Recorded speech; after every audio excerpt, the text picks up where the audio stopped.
Esta es nuestra última actividad del capítulo de psicofarmacología de APSA por este año. Les recuerdo que en esta modalidad virtual lo que venimos haciendo es que las preguntas, los comentarios, lo que quieran a modo de participación, pedimos que lo hagan en el área de preguntas y respuestas. Vamos a ir tomando nota de todo lo que ustedes quieran preguntar como para comentarle a los expositores al final. Así que bueno, adelante. ¿Cómo no? Vamos a tratar Luis, de compartir pantalla. muchas gracias. No, gracias por la invitación primero. Y vamos a compartir esta pantalla. ¿Se comparte bien? Sí, perfecto. Bueno, en principio... No está en modo presentación lo único. Un cachito.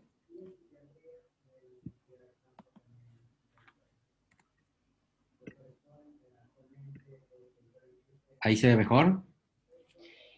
Se sigue viendo como Está bien. diapo por diapo. Sí, vamos. Fíjate si la pones en modo presentación para que ocupe toda la pantalla.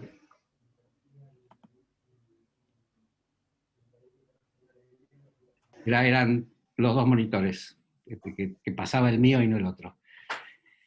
Bueno, comenzamos. Gracias por la invitación. Yo les voy a comentar un trabajo que hicimos con un grupo de colegas que se denomina Consenso Argentino sobre el diagnóstico y tratamiento del trastorno depresivo mayor resistente al tratamiento. El doctor Gustavo Vázquez está en la presentación de otra actividad en este momento y en 5 o 10 minutos viene. Así que vamos a comenzar con esta parte, que es la parte clínica, que es la primera parte. Esta es mi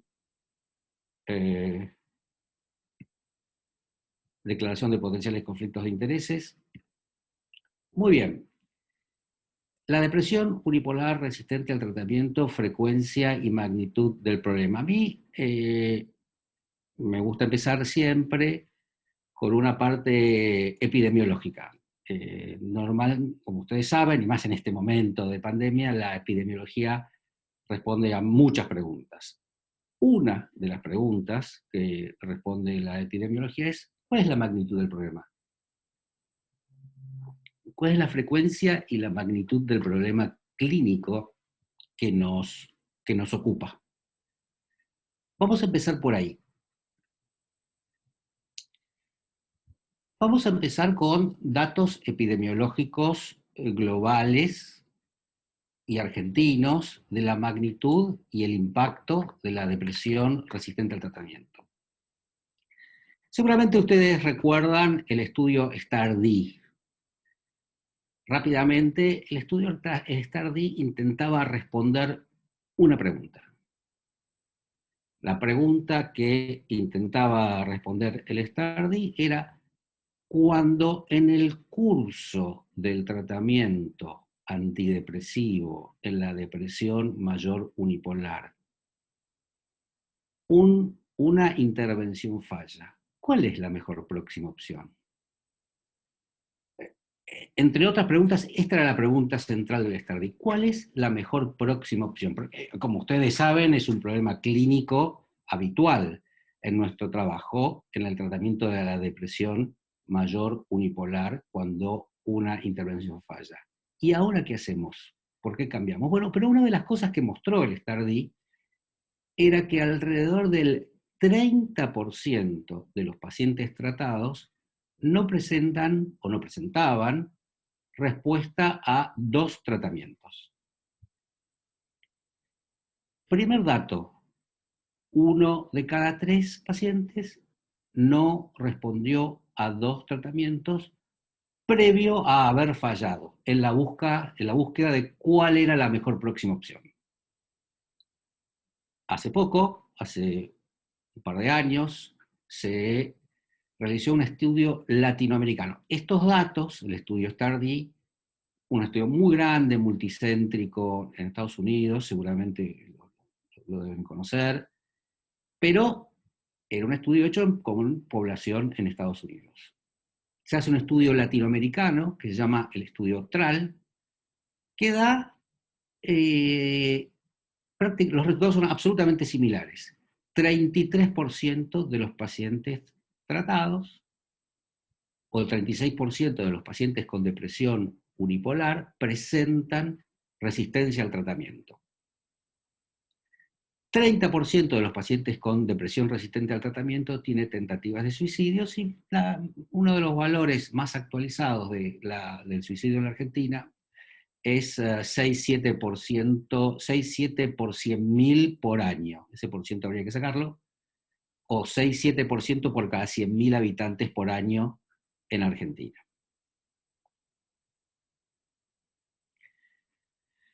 El estudio TRAL mostró que en Latinoamérica el 30% de los pacientes con depresión mayor unipolar presentaba resistencia al tratamiento, en la Argentina un 33%. Y una de las cosas interesantes que mostró el estudio TRAL, que uno de los líderes en nuestro país fue el doctor García Boneto de Córdoba, fue que aquellos pacientes que mostraban resistencia al tratamiento tenían puntajes de severidad mayores que aquellos que no tenían depresión resistente al tratamiento. Entonces, magnitud del problema, aparentemente estamos hablando de 1 de cada 3 pacientes que vamos a tratar con depresión mayor unipolar que van a presentar algún grado de resistencia al tratamiento. Veamos datos argentinos. En un estudio epidemiológico, Estañaro y colaboradores, en el 2017, publican este estudio que es realizado con pacientes de atención primaria en Argentina, y obtuvieron una prevalencia a 12 meses de 3.8%. Posteriormente, CIA y colaboradores publican un estudio argentino, datos epidemiológicos locales, en población general, en el que la prevalencia de episodio depresivo mayor fue del 8.7%. Entonces, a partir de estos datos, hagamos los siguientes cálculos, así en borrador, acá, en esta charla, para intentar entender la magnitud del problema. Si la prevalencia mide el número de casos existentes en una unidad de tiempo, como ustedes saben, epidemiología sin unidad de tiempo no sabemos de qué estamos hablando. Cuando escuchamos el reporte diario de infectados, entendemos que es por día. Si no entendiésemos eso, no sabríamos de qué, no lo podríamos ni valorar. Entonces, si la prevalencia mide el número de casos existentes en una unidad de tiempo, 12 meses, por ejemplo, podríamos decir, y si tomamos que la población de Argentina, más o menos, para hacer este cálculo en borrador, es de unos 40 millones de habitantes, que el 8.7% de esos 40 millones son 3.480.000 casos de depresión por año. Pero, ¿cuántos de depresión resistente al tratamiento? Si los valores del STAR-D y los valores del TRAL los asumimos como evidencia, estaríamos pensando o pudiendo pensar o pudiendo estimar que en nuestro país tenemos unos 900.000 pacientes por año con depresión resistente al tratamiento, y que un 30% de esos pacientes van a tener algún tipo de problemática relacionada con la suicidalidad. La magnitud del problema. Ahora quisiera mostrarles por qué nos interesó la problemática de la represión refractaria al tratamiento, pero ahora desde la perspectiva de el tiempo de padecimiento de los pacientes. Les voy a mostrar una serie que muchos deben conocer: Detectar la depresión, Tratar la depresión, y los distintos pasos que ustedes conocen de un tratamiento de la depresión unipolar, seleccionar un antidepresivo de primera línea, si hay una respuesta inadecuada, dependiendo de la tolerabilidad, optimizar el tratamiento, aumento de dosis, si la respuesta es inadecuada, dentro de la misma forma, dentro de la misma clase de antidepresivo o una clase diferente, si esto no anda, un atípico, como potenciador, litio, hormona tiroidea, etcétera, etcétera, todo lo que ustedes saben. Pero ahora lo que les quiero comentar. La primera etapa para poder opinar algo acerca de efectividad, más o menos 3 a 8 semanas. Pero estamos en una hipótesis de que eso no nos fue bien. Vamos a una segunda etapa, que son 3 a 8 semanas para poder opinar. Pero tampoco nos fue bien. A nosotros, como médicos, como psiquiatras, queriendo ayudar a una persona, pero pensémoslo más desde el padecimiento y las implicancias del padecimiento de una persona. Vamos a la tercera etapa. Ya seleccionamos el primer antidepresivo y no nos fue bien, la respuesta fue inadecuada. Pensamos que era un problema de tolerabilidad, aumentamos la dosis, la respuesta fue inadecuada. Ahora lo cambiamos 3 a 8 semanas. Pero tampoco nos fue bien. Entonces, bueno, lo que vamos a hacer es, vamos a utilizar una estrategia de potenciación. Y ahí vamos. Y por ahí tampoco nos fue bien. Y son otras 3 a 8 semanas. Podemos potenciar, asociar psicoterapia, etcétera, etcétera. Quiere decir que con las herramientas actuales, un paciente con depresión resistente, en el mejor de los casos, podría encontrar una mejoría en 24 a 40 semanas, siempre que responda. Podremos seguir con terapia electroconvulsiva, etcétera, etcétera. ¿Por qué nos pareció fundamental este tema? Porque en el mejor de los casos, podrían ser 12, podrían ser 3, 4 meses a 10 meses el tiempo de padecimiento, siempre y cuando tengamos respuesta. Ahora, si nosotros tratamos de pensar esto relacionado a nuestra práctica, muchas veces encontramos pacientes que están años en etapas intermedias o años recorriendo distintas etapas muy prolijamente y sin poder obtener una remisión de su problema. Entonces, es un problema de una magnitud absolutamente importante. Si algún evento clínico, como ustedes sin duda saben, se da en 1/3 de los pacientes que padecen un problema, es un problema muy importante. No es una rareza que uno ve ahí, qué sé yo, toca una vez. Muy bien, esta es la magnitud del problema. En función de este problema, se realiza este consenso. Este consenso se inicia o se realiza por una iniciativa de la Asociación Argentina de Psiquiatría Biológica que convoca miembros de las diferentes asociaciones de psiquiatría que trabajan o están interesados en el tema.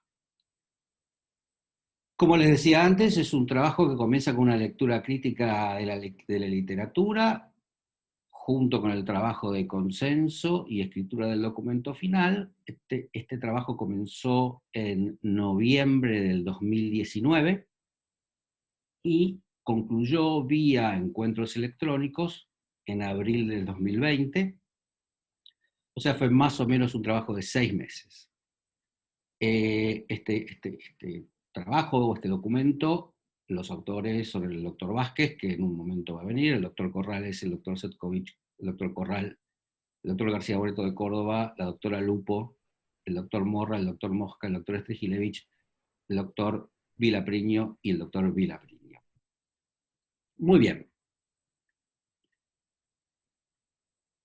tenemos definida el problema, tenemos definida la magnitud del problema.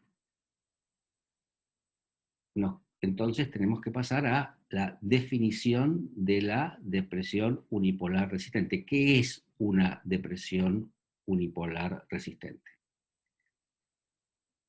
En el curso longitudinal de la depresión mayor unipolar, o de la depresión bipolar también, si bien no fue el objetivo de este consenso, los pacientes pueden experimentar varios episodios depresivos. Aquellos pacientes con depresión mayor unipolar que reciben o han recibido tratamiento adecuado, solo el 30% experimentará una recuperación o remisión completa. Un 30% no va a responder a 2 intervenciones terapéuticas y otro 30% va a quedar con clínica subsindrómica que muy posiblemente impacte en su funcionalidad.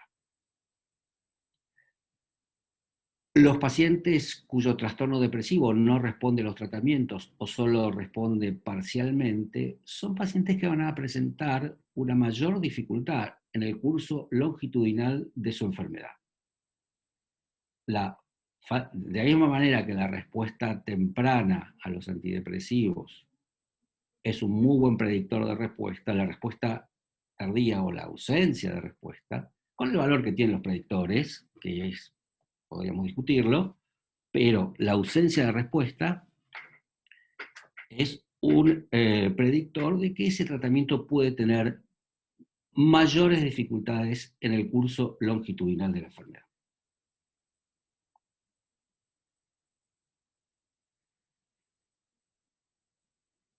Esta última presentación clínica de la depresión mayor unipolar es la denominada como depresión resistente al tratamiento.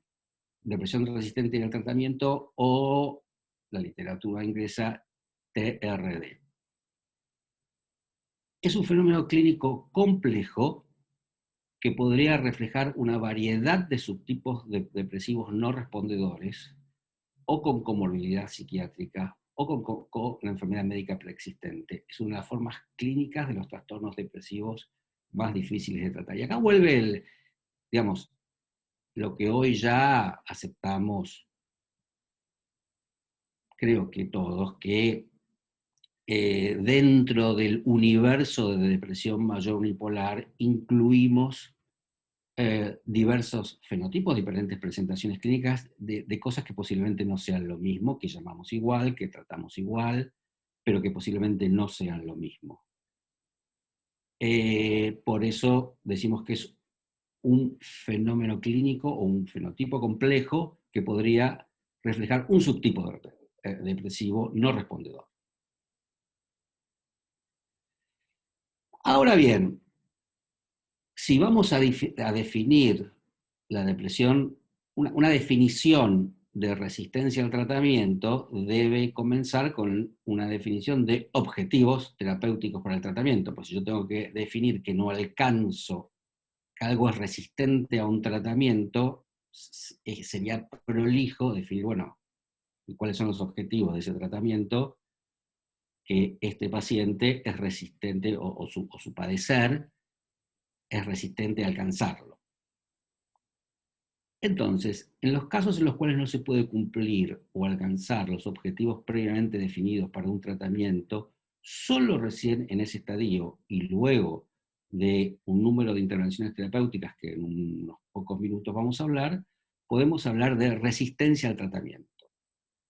¿Y cuál es el objetivo a alcanzar en el tratamiento de la depresión mayor unipolar?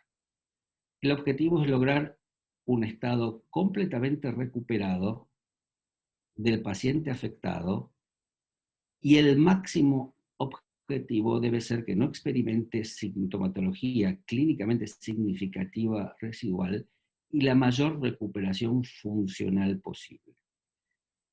Como ven, y como vamos a ver en un ratito, esto delimita dos curvas de recuperación. Una curva de la clínica y una curva de la funcionalidad. Si yo me remito a cuando yo comencé mi práctica psiquiátrica, el concepto era de recuperación sintomática, pero hoy no. Y esta definición nos marca dos curvas que no correlacionan uno a uno, que podemos llegar a tener remisiones sintomáticas muy buenas, pero remisiones funcionales absolutamente no favorables o parciales. Entonces, la definición aceptada por este consenso y aceptada por muchos estudios, hay muchos estudios, hay muchas definiciones con muchas variables, pero este consenso acepta que el fracaso para lo que se denomina depresión unipolar resistente al tratamiento, al fracaso para lograr los objetivos terapéuticos con 2, como mínimo, o más intervenciones terapéuticas con antidepresivos en dosis y tiempos adecuados. Y esto es lo que define una depresión resistente al tratamiento.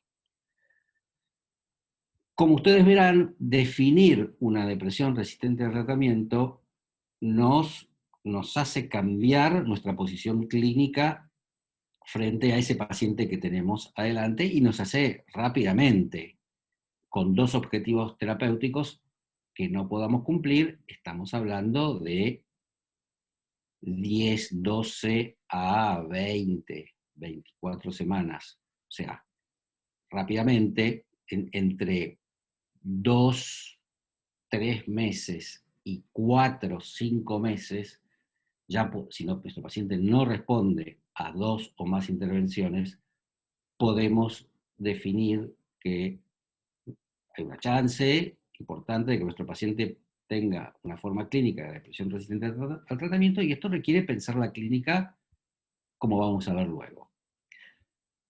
Ahora bien, la gravedad de la depresión resistente al tratamiento está planteada no necesariamente por puntajes iniciales de severidad alta de los cuadros clínicos, sino por la ausencia de respuesta al tratamiento, aún con puntajes iniciales moderados. Lo que marca la gravedad de la forma clínica es que no responde. El estudio TRAL mostró que en nuestro país la severidad, los colegas usaron la escala de Montgomery en ese estudio, era mayor que los no TRD, que los pacientes que no tenían depresión resistente, pero el concepto de severidad clínica está dada por la falta de respuesta, no está dado en este caso por los puntajes iniciales altos. O sea, puede haber puntajes moderados, falta de respuesta, y esto es un parámetro de la gravedad de este cuadro.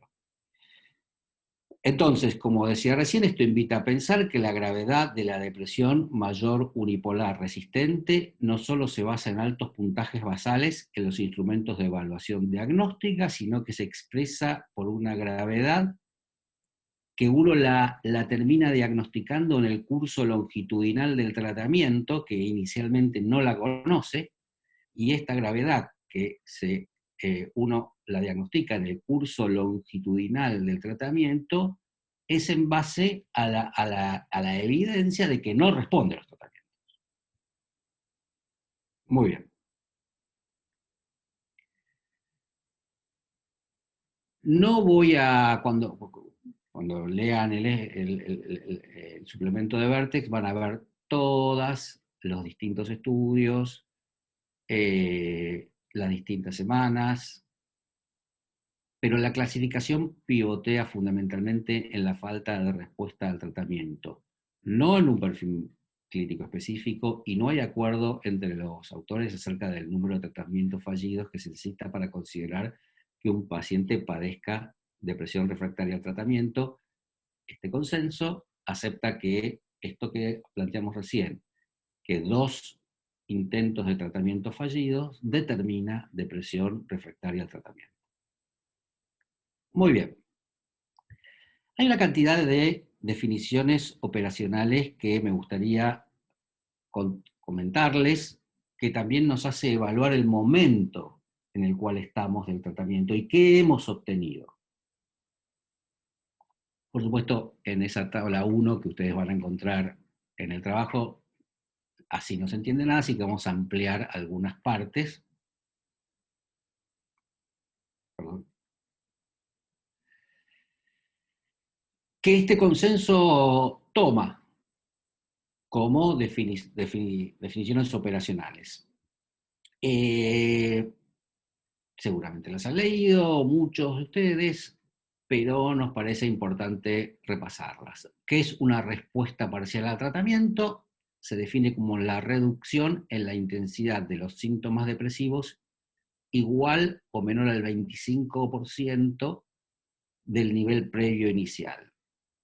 Respuesta parcial al tratamiento. Respuesta al tratamiento se define como la reducción en la intensidad de los síntomas depresivos igual o mayor al 50% del nivel previo al inicio del tratamiento. Entonces, respuesta parcial igual o menor al 25, respuesta al tratamiento igual o mayor al 50. ¿Y tiene implicancias terapéuticas? Tiene implicancias terapéuticas. En la respuesta parcial permite optimizar, combinar, potenciar, y en la respuesta al tratamiento permite continuar con el actual tratamiento sin realizar optimizaciones y cambios. Estos parámetros solo pueden ser utilizados en el contexto de un tratamiento activo. Se debe tener en cuenta la latencia de 2 a 3 semanas y se debe tener en claro cuáles son los síntomas depresivos para poder evaluar esta respuesta. Remisión parcial. Se define como el lapso de tiempo en el que ha logrado una reducción en la intensidad de los síntomas suficiente para determinar que ya no existen criterios para determinar episodio depresivo, pero con la presencia de síntomas subsindrómicos. La presencia de síntomas subsindrómicos, o sea, es una situación clínica que ustedes deben haber vivido extremadamente compleja. Hay respuesta, pero hay clínica subsindrómica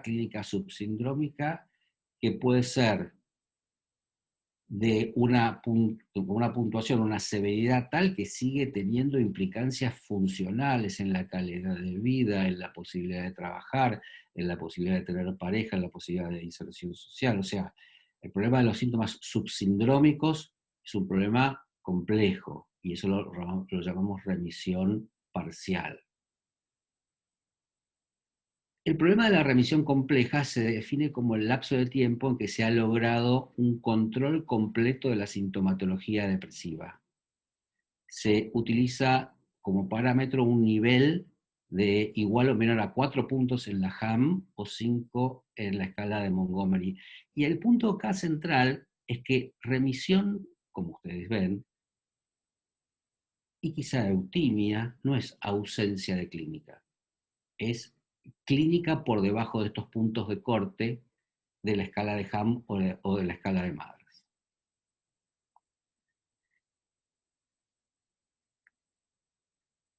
Recuperación: una persona ha alcanzado el estado de recuperación cuando ha permanecido un promedio de 4 meses en remisión, sumando al hecho de haber alcanzado la recuperación funcional.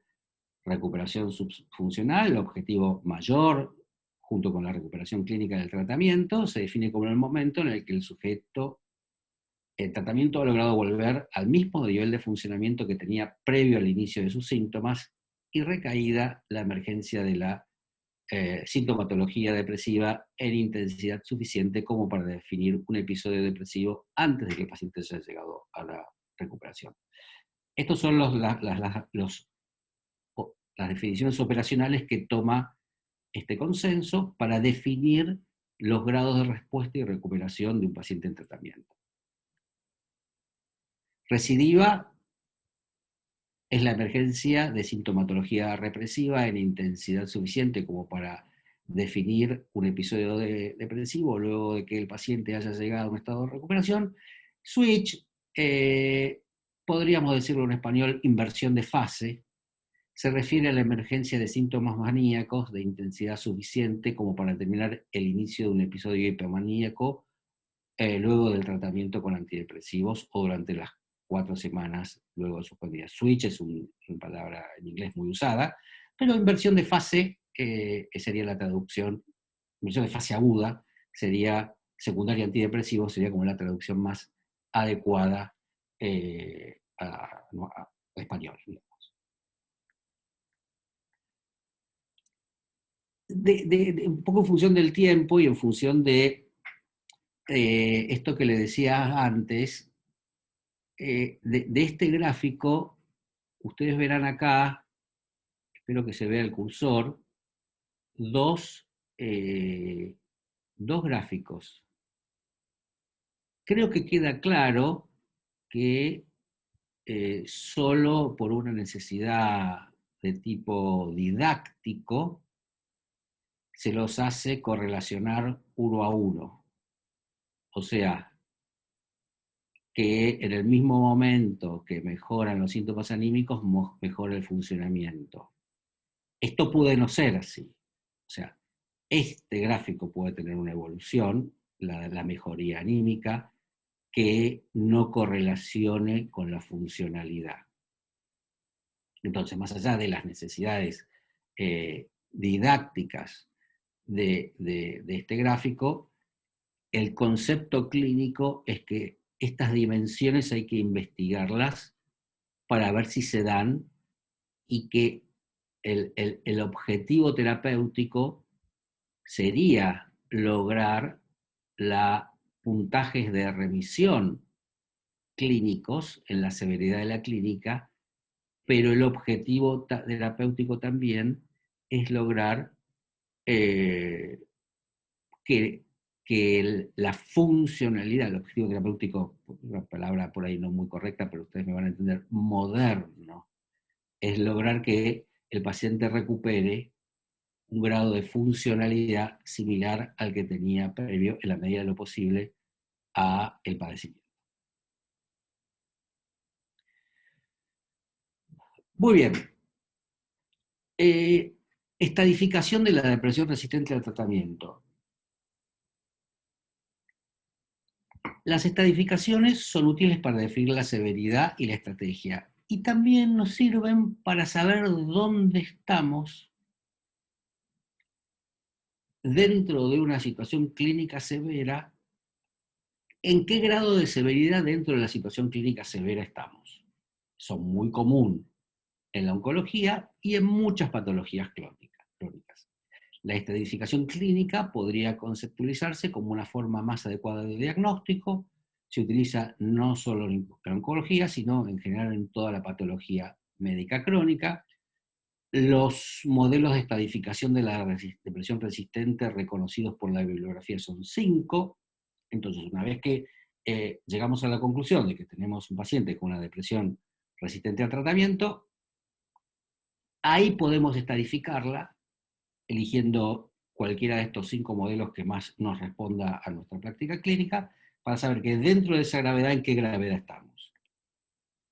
El modelo de Tace y Rush divide a la depresión resistente en 5 estadios, que están determinados por las estrategias implementadas y la falta de respuesta frente a las mismas. El estadio 1, no respuesta a un tratamiento o más de la misma familia. Estadio 2, la no respuesta a 2 o más estrategias de 2 familias. 3, la suma de una no respuesta a un antidepresivo tricíclico. 4, la suma de una no respuesta a un IMAO. Y 5, suma la no respuesta a la terapia electroconvulsiva bilateral. El cuestionario del Massachusetts General Hospital, que es el cuestionario de respuesta al tratamiento antidepresivo, se usa para determinar el porcentaje de mejoría de una estrategia, la cual debe ser implementada por un mínimo de 6 semanas, además de puntualizar las dosis mínimas de cada fármaco para que la estrategia sea considerada adecuada. Este cuestionario es ampliamente utilizado en estudios clínicos.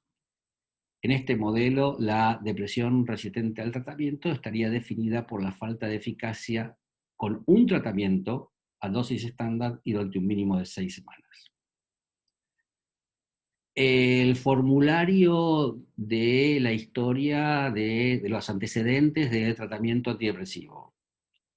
Evalúa previos intentos de estadificación y puntúa la resistencia en base a la suma de tratamientos fallidos. Puntúa cada uno de ellos entre 1 y 4 puntos, dependiendo de la dosificación y la duración del tratamiento. Todos los antidepresivos son considerados como de igual eficacia y se considera la recaída o la taquifilaxia como no respuesta. En su definición, la depresión resistente al tratamiento es suficiente una falta de respuesta a un tratamiento adecuado en dosis y duración. El modelo europeo define a la depresión resistente como 2 intentos fallidos durante un mínimo de 6 semanas, que no son respondedores al TEC. Además, subdividen a la depresión resistente al tratamiento entre 1 y 5 estadios, si el tratamiento duró más de 12 meses e incluyó estrategias de potenciación, se denomina depresión crónica resistente al tratamiento.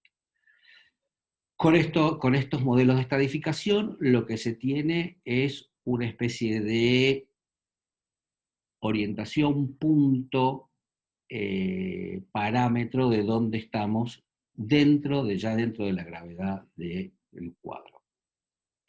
Y ya para terminar, así tiene tiempo Gustavo, bueno, el modelo de Maudsley es el más reciente, se basa en el concepto que la resistencia ocurre como un continuo. Se considera para cuantificar resistencia el número de tratamientos fallidos, el uso de potenciaciones y de TEC, incluye la severidad de los síntomas y la duración de la enfermedad, el puntaje máximo del modelo es de 15 puntos, punteando con un 1 cada intervención, tanto las potenciaciones como el uso de TEC.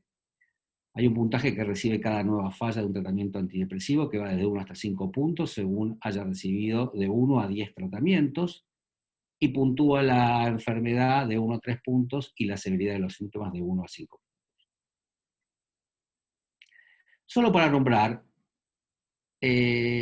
como ustedes saben, cuando estamos frente a la resistencia, conviene pensar si no estamos frente a un fenómeno de pseudo-resistencia, que se define como la falta de respuesta a un tratamiento, ya sea porque el fármaco es inapropiado, o la dosis, o la duración, o el cumplimiento. También se han vinculado a la presencia de eventos medioambientales, así como factores farmacocinéticos que afectan la biodisponibilidad, y esto nos pareció importante ponerlo en el consenso. Como pregunta que nos tenemos que hacer, si nuestro caso de resistencia es resistencia o pseudo-resistencia. Una de las posibilidades es que estemos frente a alguna forma del espectro bipolar y no esté respondiendo antidepresivo, y otra de las posibilidades es hacernos ciertas preguntas sobre por qué nuestro paciente no responde, si la dosis es correcta, si la duración es correcta, si la adherencia es correcta, si podríamos estar frente a un metabolizador ultra rápido, si la respuesta clínica está enmascarada por otros eventos adversos, si se han considerado comorbilidades médicas, si se han descartado eventos psicosociales estresantes, y por supuesto, en relación a lo anterior, si no estamos frente a un trastorno bipolar. Durante mucho tiempo, nuestra especialidad buscó y busca marcadores biológicos. Pero los fenómenos clínicos son tan heterogéneos que nos cuestan encontrar algunos marcadores biológicos confiables en el trastorno depresivo mayor. Hay muchas líneas de evidencia que sugieren que el trastorno depresivo mayor es un grupo heterogéneo de trastornos con distintos grados de severidad. La existencia de múltiples mecanismos neuropatológicos involucrados en el trastorno depresivo mayor es una potencial explicación de su heterogeneidad. Sin duda, un objetivo impostergable es la identificación de marcadores biológicos que podrían mejorar el diagnóstico y la clasificación de los subtipos depresivos, Y podríamos diferenciar como qué es un biomarcador. Es una característica mensurable que refleja una función o disfunción biológica, una respuesta o indicador de progresión natural de la enfermedad. Pero hasta el momento no existen pruebas diagnósticas biológicas en depresión. Hay estudios. Líneas actuales, sistemas glutamatérgicos y factores neurotróficos asociados a la plasticidad neuronal, en neuroimágenes sin una clara definición. Hay un metaanálisis que muestra que podría haber una disminución del grosor cortical en la fisura calcarina anterior y en el giro supramarginal.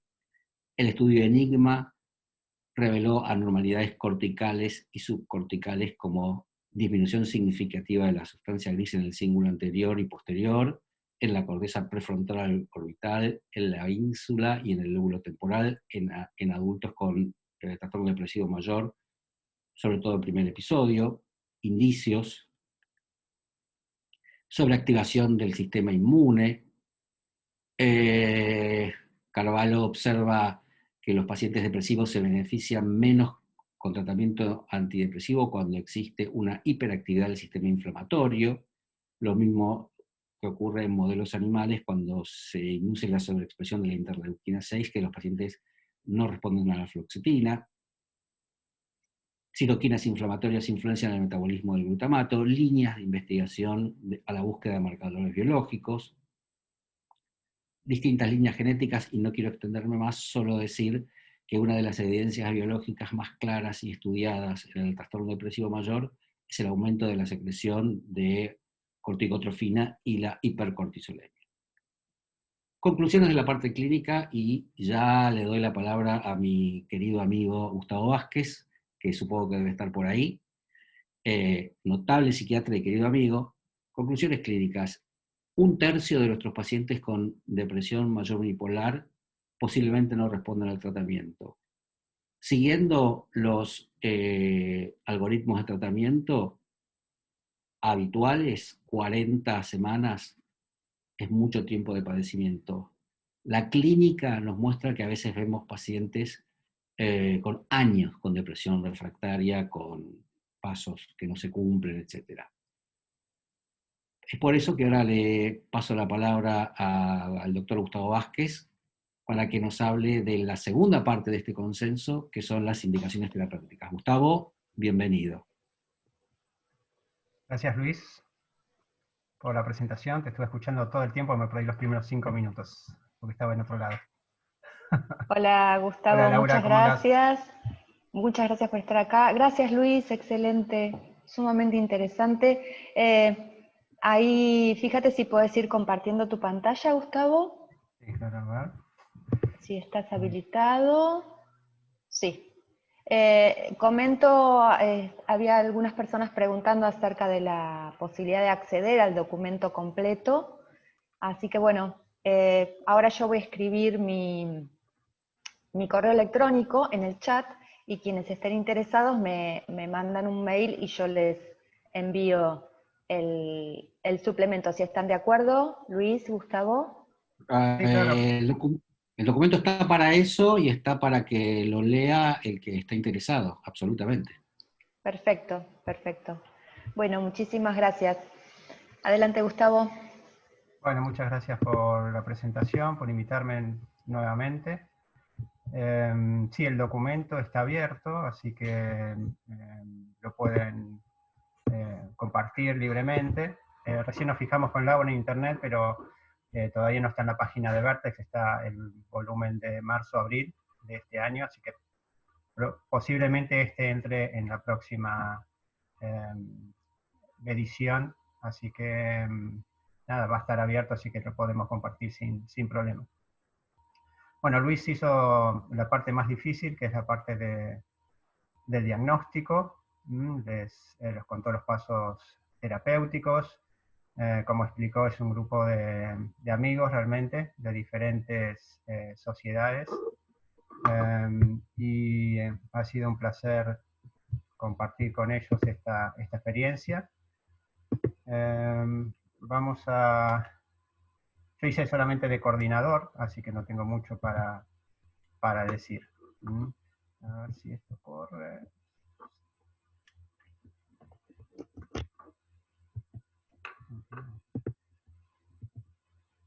Ahí está. ¿Se ve la pantalla? ¿Pasó la diapo? Perfecto. Sí, perfectamente. Bueno, muy bien. Bueno, estos son mis conflictos de intereses. Estoy en advisory board de diferentes laboratorios, speaker de otros, y tengo algunos grants de investigación nacionales, provinciales y locales. No sé si me perdí los primeros 6, 7 minutos, creo que, no sé si Luis hizo el disclosure sobre los fondos para este consenso, ¿no? Que fuimos apoyados por Janssen, en función de la nueva droga que tienen, esketamina, pero bueno, no participaron en ningún proceso de selección de los integrantes, ni tampoco revisión del trabajo, ni publicación. Así que fue un grant de Janssen irrestricto, como le suelen decir. Muy bien, mandan chat, pero no es para mí. Bueno, yo estoy en la ciudad de Kingston, ahí abajo en la punta de Canadá, al sur, pegado contra Estados Unidos. No nos priva de tener inviernos crudos aquí. Estoy en la Universidad de Queens, yo creo que muchos ya conocen, que estoy hace 4 años y medio trabajando en el Departamento de Psiquiatría en la Universidad de Queens. Es una de las 6 escuelas de medicina de Ontario, es la provincia más grande de Canadá, estamos al lado de Toronto. En el departamento de psiquiatría hacemos investigación, hacemos docencia de estudiantes de medicina, residentes, posgrado, tenemos 35 residentes, tenemos posgrado en maestrandos y doctorandos, y también tenemos trabajo clínico. Yo estoy en la unidad de trastornos del ánimo del Hospital Providence Care. Bueno, cuando hablamos de los tratamientos para depresión mayor, pensamos en general en lo que tenemos en nuestra cabeza, en nuestro vademecum, ¿no?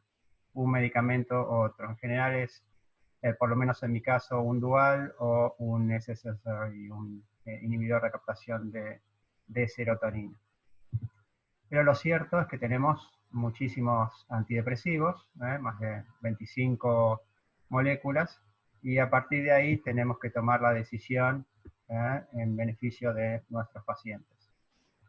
Aquí en Canadá hay un grupo de investigadores, que son el grupo CANMAT, son académicos. Es una organización sin fines de lucro, autosustentada, y habitualmente producen guías de tratamiento.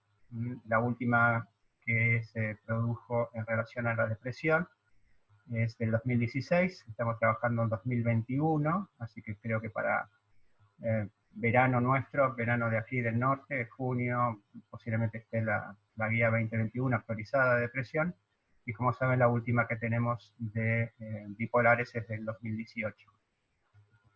Pero aparte del objetivo principal del CANMAT, que es hacernos famosos a todos, la idea es tratar de digerir un poco la evidencia y otorgar desde el punto de vista de los que se llaman o autoconvocan expertos en las recomendaciones de tratamiento.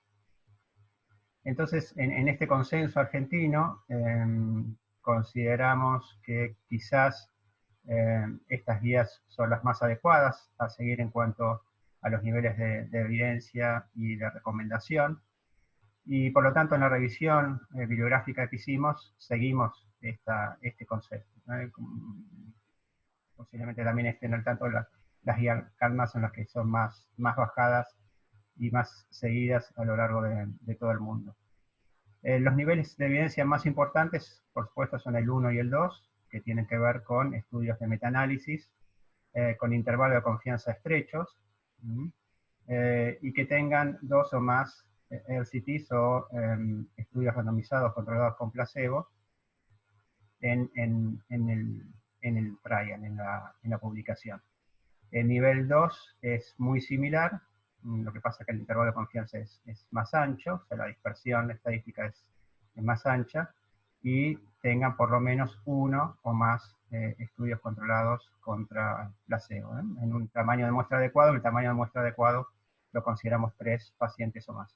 Y después tenemos los niveles de evidencia más pobres, el 3, con menor cantidad de estudios, con menor fuerza, menor cantidad de pacientes incluidos, o series de casos retrospectivos que tengan alta calidad por la publicación, por el estándar de publicación. Y finalmente el 4 es la que la mayoría de todos nosotros usamos, que es la opinión de expertos o por consenso, que decimos, bueno, este medicamento funciona mejor que los otros, porque me parece a mí. Es la medicina basada en nuestra experiencia. En los criterios de línea de tratamiento, o sea, las recomendaciones que hacemos para el tratamiento, tratamos de elegir los niveles de evidencia 1 o 2, es decir, que tengan más respaldo en la literatura, ¿sí?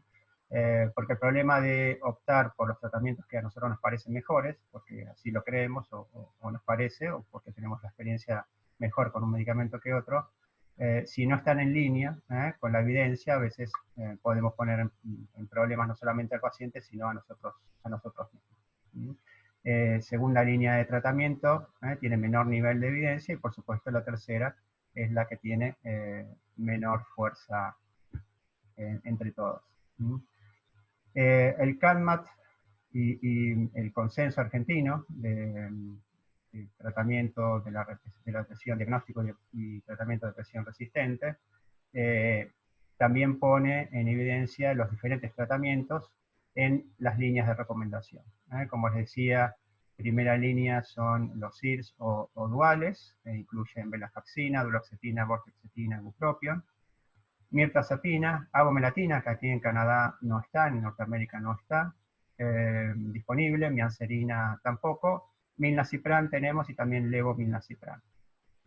No está en primera línea en este caso porque los estudios que teníamos en el 2016 no eran suficientes para ponerlo en primera línea, pero hoy por hoy están en esa línea.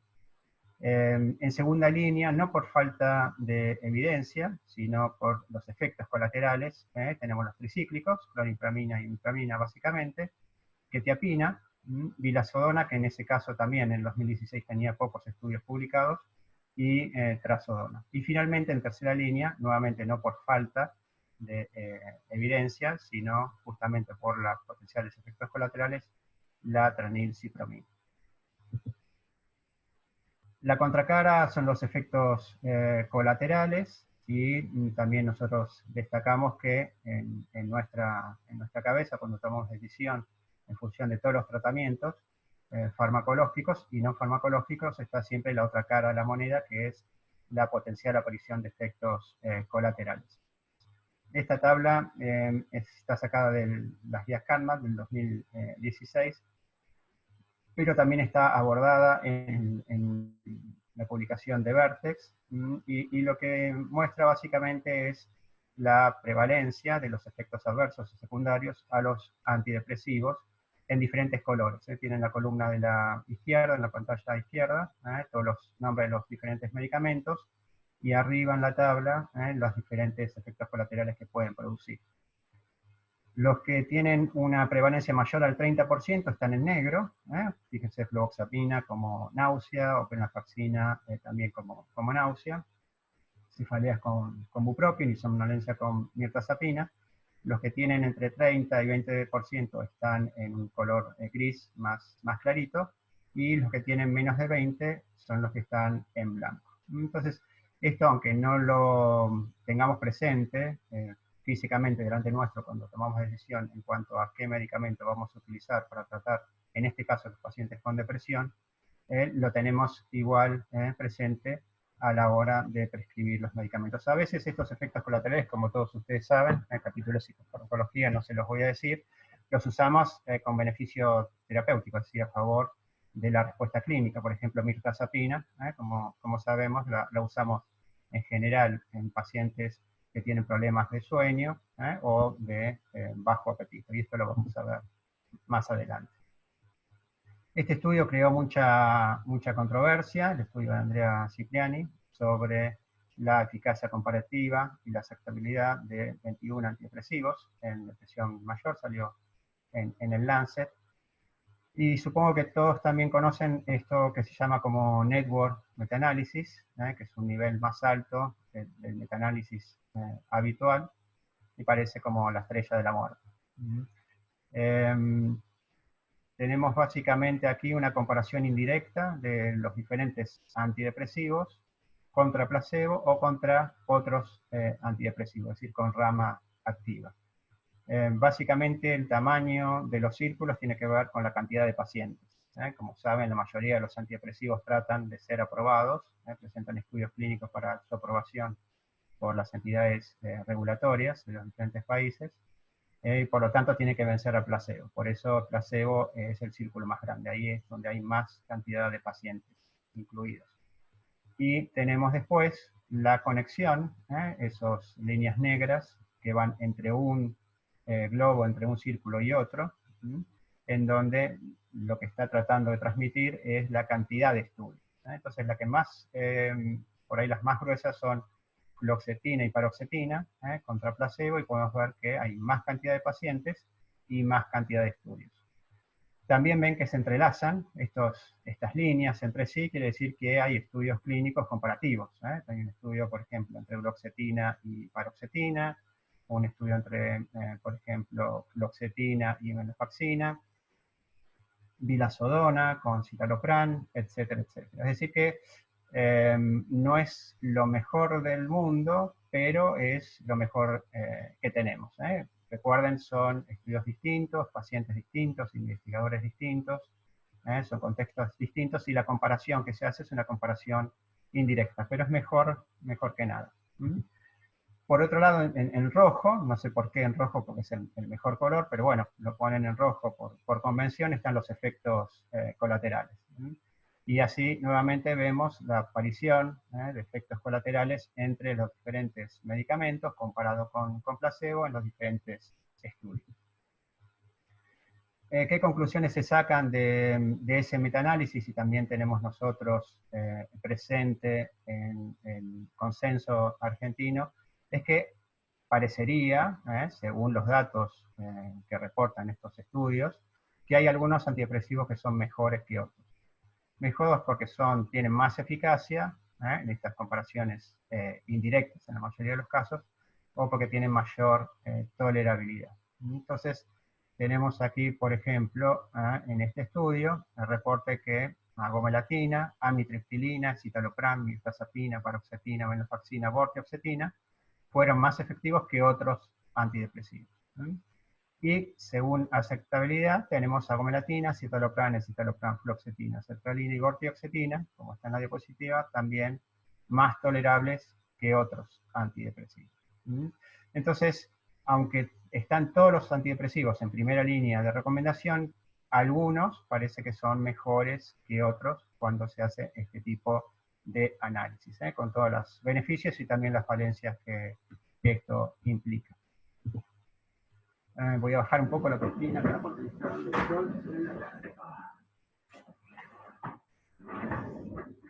de vuelta. Bueno, cuando editen la charla, de esa parte la pueden cortar. El único estudio que hay comparativo entre tricíclicos y inhibidores de recaptación de serotonina ya tienen más de 20 años. Acá se incluyeron 102 estudios con más de 10.000 pacientes. Y este concepto de que los tricíclicos funcionan tan bien como los IRS parece que es cierto, por lo menos en diferentes subanálisis. Lo único que se distingue es que en este caso los tricíclicos serían más eficaces para pacientes que están internados. En principio, quizás pacientes más graves, más severos, con una diferenciación estadística significativa. Pacientes que quizás tienen depresiones más graves, con más intentos de suicidio, con más factores socioeconómicos desfavorables y demás. Sin embargo, a lo largo de los diferentes subanálisis parece que funcionan todos igual en cuanto a la severidad de la depresión, a las dosis, a la cantidad de pacientes, a la edad, etcétera, etcétera. Con respecto a la comparativa entre IMAO, en este caso tranilciclibina con tricíclicos, parece que, este es un estudio de este año, parece que también son muy similares. Cuando se juntan todas las diferentes variables, parece que funcionan todos, tanto tricíclicos como IMAO, en este caso tranilciclomina, con la misma eficacia. La única diferencia que aparece en favor de la tranilciclomina es cuando incluimos pacientes con depresión que tienen retardo psicomotor. Y en ese caso parece que tranilciclomina funcionaría mejor que los antidepresivos tricíclicos. Si hacemos un salto en la estadística, podemos decir que tanto los SIRS, como los tricíclicos, como los IMAO, básicamente tienen la misma eficacia para todos los pacientes, pero tienen, como dijimos, diferentes efectos colaterales, como todos saben, algunos más severos o riesgosos que otros, por eso están en líneas de recomendaciones más bajas. Como les mencioné anteriormente, y como está también en el consenso, esta tabla, usamos de alguna forma, o sacamos ventaja de alguna forma, de las diferentes características particulares de la depresión en función de la elección del tratamiento. Por ejemplo, pacientes que tienen un nivel de ansiedad alto, quizás podemos usar IRS, pero también parece que bupropion y los duales serían una buena opción. Aunque en general no lo pensamos de esa manera, pero la evidencia está en ese sentido. Pacientes que tienen, por ahí como decíamos, síntomas atípicos de depresión, quizás los IMAO, como mencionamos en el estudio, funcionarían mejor que otros antidepresivos.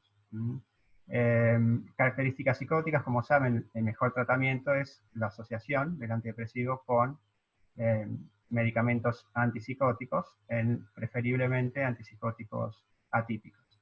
Cuando mencionamos trastornos del sueño, pensamos en agomelatina, que tiene nivel 1 de evidencia, pero también tenemos mirtazapina, quetiapina y trazodone, para usar como medicamentos que pueden ayudar más a los pacientes que tienen estas características. Síntomas somáticos, usamos más duales, particularmente duloxetina, que es el que tiene más evidencia, pero también venlafaxina, bupropion en el caso de fatiga, presencia de fatiga, y básicamente entonces podemos ayudar a nuestros pacientes de acuerdo al perfil terapéutico de los antidepresivos. Es decir, cuando pensamos en el tratamiento, tenemos que pensar más allá del nivel de evidencia, tenemos que pensar también en el tipo de paciente que vamos a tratar, la característica clínica que presenta ese cuadro anímico y los efectos colaterales al momento de tomar la decisión. Y, por supuesto, no olvidarnos de la preferencia del paciente, que esa debería ser el primer paso terapéutico. Discutir con el paciente las diferentes opciones y dejar que el paciente elija cuál sería el mejor tratamiento para él. Esta diapositiva es básicamente el nudo de mi presentación.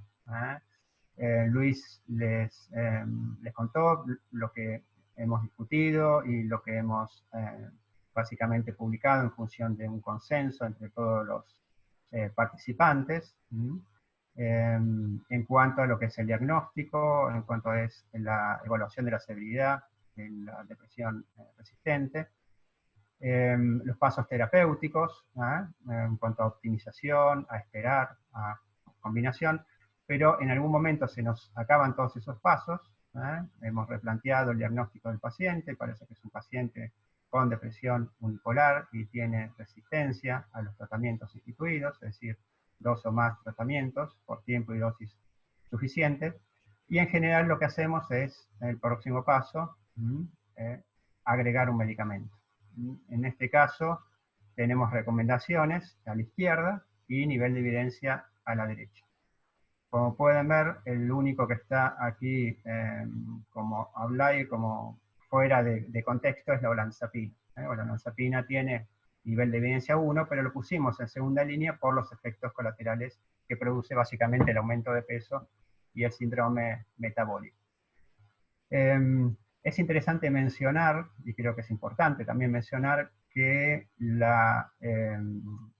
la primera línea de recomendación y en el nivel 1 de evidencia que tienen estos fármacos, el orden que hemos decidido poner en esta tabla no es un orden aleatorio, sino que es un orden en función de los datos que vienen de la evidencia y de nuestra recomendación como supuestos expertos en el tema. Entonces tenemos en primer lugar, como primer paso terapéutico, cuando el paciente tiene depresión resistente, el carbonato de litio. Dosis de 600 a 1200, de acuerdo, por supuesto, a los niveles plasmáticos terapéuticos. Y a partir de ahí, los antipsicóticos atípicos. Tenemos el aripiprazol, la risperidona, la quetiapina, el brexpiprazol, que lo van a lanzar en Argentina el mes que viene, y la esketamina, y finalmente la ketamina. La ketamina tiene un asterisco ahí, porque es un medicamento que no está aprobado por la FDA, la ANMAT o ninguna institución, agencia regulatoria en ninguna parte del mundo. Es decir, que los que están aprobados serían todos los primeros, el litio, los atípicos y la esketamina. Nuevamente, la olanzapina queda por fuera de este grupo, en principio, por el efecto colateral, básicamente metabólico, que ha demostrado este medicamento. Más abajo tenemos los tricíclicos, el amodalfinilo y el modafinilo y la triiodotironina. Y finalmente, en el tercer nivel, los IMAO, estimulantes, que podemos agregar como el metilfenidato, pramipexol o ciprasidona. Dejamos por fuera el pindolol porque se han hecho estudios, tiene nivel 1 de evidencia contraria, se han hecho estudios y fueron negativos. Por supuesto, esta tabla es una tabla que ayuda a orientar en los tratamientos posibles para pacientes con depresión resistente, pero está en nosotros empezar por cualquier lugar de la tabla. Si el paciente es un paciente severo, grave, que quizás no tiene tratamientos antidepresivos en ese momento, está internado, tiene características psicomotoras de retardo, quizás podemos empezar con tranilicipromina con un IMAO, es decir, por tercera línea y no por el principio. Es decir, esto solamente es una orientación en cuanto a las recomendaciones de los expertos basados en los niveles de evidencia publicados. Los factores que tenemos en general a favor o en contra de las estrategias son distintos en cuanto a cambiar o agregar medicamentos. Las recomendaciones son en general, si el paciente está tomando un primer antidepresivo y no funciona, quizás es mejor considerar cambiar, hacer un switch y empezar con un antidepresivo distinto, un segundo antidepresivo con un mecanismo de acción distinto. También se sugiere cambiar si el paciente tiene pobre tolerancia a los efectos adversos al inicio del tratamiento. Lamentablemente los efectos adversos aparecen en los primeros días de tratamiento y el efecto terapéutico en general tarda 4, 6, 8 semanas. Cuando no hay una respuesta al antidepresivo, es decir, cuando se considera una mejoría solamente del 25%, menor del 25% a la basal, cuando empezamos con el medicamento, si no es considera una respuesta parcial del 25 o 50%, mayor tiempo para esperar una respuesta clínica, cuando tenemos quizás mayor tiempo para esperar, o el paciente prefiere cambiar el antidepresivo. Dice, esto no funciona para mí, y aunque tenga una leve mejoría, quizás es mejor cambiar a preferencia del paciente. Cuando consideramos adicional o agregar un tratamiento al paciente que no responde, quizás cuando ya ha tenido, en este caso, la depresión resistente, 2 o más tratamientos antidepresivos fallados para el mismo episodio. Cuando el antidepresivo inicial es bien tolerado, cuando tiene una respuesta parcial, es decir, alcanza más del 25%, pero menos del 50% del inicio del tratamiento, cuando hay síntomas residuales, como mencionaba Luis, el paciente está mejor, pero todavía está sufriendo de síntomas depresivos residuales, o hay efectos colaterales específicos que pueden ser manejados, cuando tenemos menos tiempo para esperar una respuesta, por presiones quizás institucionales, propias nuestras o del paciente, o cuando nuevamente el paciente prefiere agregar otro medicamento a su tratamiento. Lo que les voy a mostrar ahora son datos de un trabajo que tenemos en vías de publicación. Porque les quiero dar la evidencia, es decir, estamos haciendo estas recomendaciones en función de qué medicamentos elegir primero para la depresión resistente. Pusimos un orden en función de la evidencia y bueno, quiero compartir con ustedes esa evidencia que tenemos. Lo primero que mencionamos es como primera opción el litio, que es en general el último que pensamos en nuestra terapéutica por múltiples razones, quizás por una cuestión de edad, de falta de experiencia con este fármaco, con temores sobre los efectos colaterales que pueda producir, sobre el riñón o sobre la tiroides, y porque básicamente es un huérfano de las farmacéuticas, es decir, no tiene patente y nadie lo empujó hasta ahora. Tenemos 3 estudios controlados contra placebo en pacientes con depresión mayor unipolar, como agregado. Como pueden ver, esta figura se llama un forest plot y es, supongo que lo saben, pero es básicamente el análisis combinado de todos los datos de los diferentes estudios. Aquí tenemos los diferentes autores principales de los estudios, los años de las publicaciones, todos los estudios combinados, comparado el fármaco contra el placebo, nos dan este rombo que tenemos aquí, con una respuesta positiva a favor del litio comparado con placebo. Es decir, que en todos estos estudios publicados, la evidencia apunta a la eficacia del litio combinado con antidepresivos para el tratamiento nuevamente de la depresión unipolar resistente a tratamientos farmacológicos. Pueden ver la diferencia aquí, los antipsicóticos atípicos sí tienen dueño, las farmacéuticas, por lo tanto tenemos muchos más estudios de antipsicóticos atípicos agregados, 28 estudios en total, agregados a los antidepresivos en pacientes con depresión resistente o con falla al tratamiento. Nuevamente, tenemos todos los autores, primeros autores, los años de publicación, y aquí entre paréntesis los diferentes fármacos, la relación de los diferentes fármacos. Algunos fármacos les va mejor que a otros en los estudios, pero cuando los combinamos todos, tenemos también una respuesta favorable estadísticamente a la combinación de un antipsicótico atípico a un antidepresivo versus el placebo a un antidepresivo. Es decir, que tanto el litio como los antipsicóticos atípicos son una buena opción, respaldados por la evidencia, como agregado para la depresión resistente. Esketamina, que es el nuevo fármaco, desde muchos puntos de vista, por su mecanismo de acción, por su vía de administración, por el perfil de efectos colaterales, por su rapidez de acción, etc., también entra dentro de las opciones terapéuticas en este momento. Tenemos varios estudios publicados, esto es solamente de un metaanálisis de Wade sobre alguna selección de esos estudios, y vemos también que el total, los resultados totales, apuntan a favor de la esketamina sumada a un antidepresivo comparado con placebo, a favor de la respuesta terapéutica en pacientes con depresión resistente. En todos los casos, tanto el litio como antipsicóticos atípicos como esketamina, pueden ver que la diferencia es estadísticamente significativa. Ahora bien, si tratamos de comparar uno contra otro, nos vamos a encontrar con esta tabla. Esta es la tabla en donde se muestra el número necesario para tratar, con el intervalo de confianza de 95% en respuesta terapéutica, es decir, 50% o más de la basal cuando agregamos el fármaco comparado contra el placebo. Tenemos acá las diferentes opciones terapéuticas, los diferentes antipsicóticos, esketamina, la cantidad de estudios que se han publicado al respecto, y el número necesario para tratar en respuesta en los diferentes fármacos, las diferentes opciones.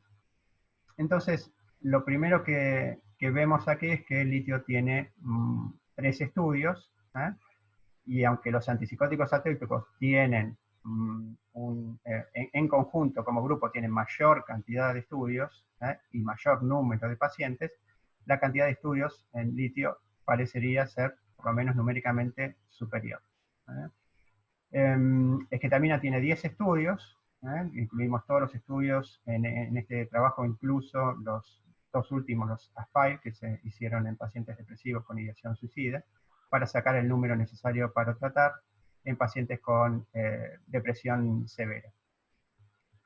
Yo estoy hablando de número necesario para tratar, supongo que todos saben lo que eso significa, lo voy a aclarar, discúlpenme los que lo saben, pero básicamente el número necesario para tratar es una conversión de estadística de la eficacia. del fármaco. Es decir, acá comparamos los pacientes que reciben un fármaco contra los que reciben el placebo. Y vemos qué cantidad de pacientes responden cuando se incorpora el fármaco a su tratamiento comparado con la cantidad de pacientes que responden cuando reciben el placebo. Es una medida indirecta básicamente de eficacia. Se considera que 10 o menos es un número necesario para tratar clínicamente significativo. 10 o más no sería tan importante, no sería tan significativo. Y en este caso tenemos un número necesario para tratar de 6 para litio, que es un número, como les digo, significativo, una variación en cuanto a los números necesarios para tratar de los diferentes antipsicóticos atípicos, aunque podemos ver que por el intervalo de confianza todo se superpone. Es decir, que estadísticamente, aunque hay un ranking aquí, estadísticamente estarían todos dentro del mismo nivel de eficacia. Algunos de esos fármacos están aprobados por la FDA y otros no. Por ejemplo, el aripiprazol está aprobado y la risperidona no. El brexpiprazol está aprobado para depresión, como agregado para depresión resistente, la risperidona no. La quetiapina está aprobada, básicamente la XR, a 200 miligramos. Cariprazina no está aprobada, los resultados, como ven, no son muy positivos. Y sin embargo, olanzapina fluoxetina, que tampoco tiene el número necesario para tratar tan impactante, también está aprobada para el tratamiento de la presión resistente. Esketamina está aprobada y tiene también un número necesario para tratar significativo. Supongo que está claro, pero de todas maneras podemos extendernos en la parte de respuestas, preguntas y respuestas. Esto todavía es más complicado para discutir. Disculpen la cantidad de letras y números que hay acá, pero voy a tratar de explicárselos. Y espero que me puedan entender. Básicamente lo que tenemos acá es lo opuesto, el número necesario para dañar. Es la otra cara de la moneda. Es decir, qué tan fácil es para nuestros medicamentos producir un efecto colateral. Y entonces tenemos nuevamente los medicamentos que se han combinado a los antidepresivos, la misma cantidad de estudios, todos los antipsicóticos atípicos, la esketamina en números necesarios para dañar que pudimos sacar de cuatro estudios publicados, que son los estudios pivotales, de esketamina. Y aquí tenemos el evento adverso más frecuente reportado en los estudios, claramente en litio es el temblor, es dosis independiente, sino que el paciente esté tomando dosis terapéutica de litio, igual aparece temblor. En el caso de los atípicos, tenemos brexpiprazol, acaticia es el más común, olanzapina, por supuesto, combinada con fluoxetina, el aumento de peso, cariprazina también es acaticia, por supuesto son dosis dependiente, como todos los antipsicóticos atípicos. Caso de risperidona, ciprasidona también, sedación y somnolencia. Aripiprazol, como saben también por experiencia, es acaticia. Quetiapina también, como saben, por experiencia, es somnolencia. Y en el caso de ketamina es mareos. La diferencia que hay de ketamina es que, como saben, estos efectos son colaterales y pasajeros. En cambio, estos permanecen durante todo el tratamiento. Aquí tenemos la cantidad de pacientes, el número de pacientes que ha recibido el medicamento, contra los que aparecen, en este lado de la izquierda, el efecto colateral. ¿Sí? Entonces, por ejemplo, en cariprazina, de 962 pacientes que recibieron la droga, 131 presentaron acaticia, es decir, casi 14%, contra un 2.8 de los que recibieron placebo. 605 que recibieron placebo en esos estudios, solamente 17 presentaron ese efecto colateral que es la acaticia. Entonces, en función de estos números, podemos calcular el número necesario para dañar, es decir, cuán frecuente es que aparezca un efecto colateral al fármaco que estamos administrando combinado con el antidepresivo versus cuán frecuente es que aparezca con el placebo, ese mismo efecto colateral. Entonces tenemos un número necesario para tratar de 9 para el litio y números distintos, 5 en combinación de todos los antipsicóticos atípicos como grupo y diferentes números en presencia del efecto colateral para diferentes fármacos antipsicóticos. Aquí, como es la otra cara de la moneda, a mayor número, mejor para el paciente. Es decir, un número necesario para dañar alto, quiere decir que necesitamos tratar muchos más pacientes para encontrar ese efecto colateral comparado con placebo. En el número necesario para tratar es lo opuesto. A menor número, mejor eficaz, mejor beneficio clínico. En el número necesario para dañar, a mayor número, menor presencia del efecto colateral. Y entonces en ese sentido podemos ver que hay un número necesario para dañar, en este caso producir sedación o somnolencia muy bajo, de 3 para quetiapina, bastante alto para brexpiprazol, 19 para la aparición de acaticia, 9 para el litio, como mencionamos, y 6 para producir, como dijimos en los estudios de esketamina, para producir los mareos. Lo hacemos esto en nuestra cabeza, aunque no lo sabemos, pero lo hacemos todo el tiempo cuando elegimos un tratamiento, ponemos en la balanza riesgo y beneficio. Y eso se puede básicamente medir o sacar un número estadísticamente en función de la cantidad de estudios que tenemos y el reporte de beneficios, respuesta terapéutica y efectos colaterales, que es el cociente entre el riesgo y el beneficio, entre el número necesario para tratar y el número necesario para dañar. Es decir, este medicamento va a ser eficaz para el paciente y va a producir menos efectos colaterales, o al revés, va a producir muchos efectos colaterales y no va a ser eficaz. Entonces se considera que un número positivo en este cociente, como tiene litio, es un número en donde hay más beneficios que riesgos. Es decir, es más fácil encontrar el efecto terapéutico en los pacientes que la aparición del efecto colateral. Y como ven, en el caso de los antipsicóticos atípicos, este número es un número negativo, es un cociente 0 punto, es decir, es menor. Es decir, es más fácil que aparezca un efecto colateral, cualquiera sea de ellos, que el efecto terapéutico. Con alguna salvedad, fíjense, brexpiprazol es positivo, olanzapina y fluoxetina también es positivo, y esketamina es negativo.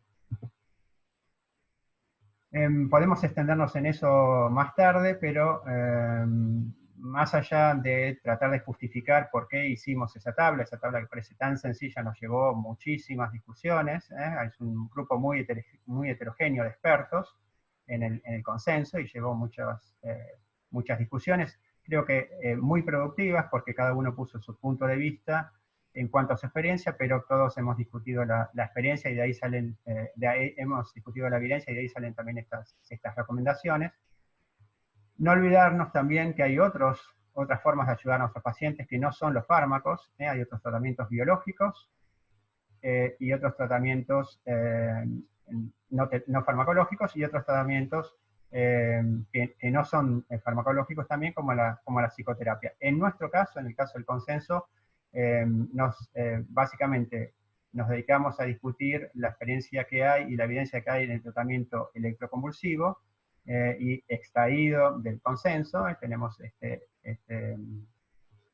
esta afirmación, por decirlo de alguna manera, o esta recomendación, de usar el tratamiento electroconvulsivo en pacientes en donde no encontramos respuesta a otros fármacos. A veces hay que ponerlo como primera opción en los pacientes cuando se pone en riesgo la vida del paciente por un deterioro clínico importante, o por la actividad o ideación o intencionalidad suicida grave. Entonces, solamente ponerlo ahí en el consenso como evidencia y recomendación de los expertos como potencial tratamiento. Y por supuesto no olvidarnos de las psicoterapias, en donde hay todo un apartado, les recomiendo también que lo lean, dijo la doctora Lorenzo que va a enviar por mail a aquellos que no tengan el consenso, para que lo puedan leer en sus casas con más detenimiento, pero mostrar que también tratamientos psicológicos, como ha sido mostrado, combinados con los tratamientos farmacológicos en depresión, son los que tienen mejor resultado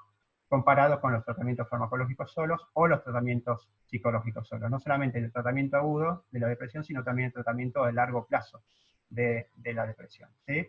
Tenemos, en el caso de la depresión resistente, los que tienen más evidencia por cantidad de estudios publicados son la terapia cognitivo-conductual, la terapia interpersonal y la dialéctica, como métodos psicoterapéuticos aplicados.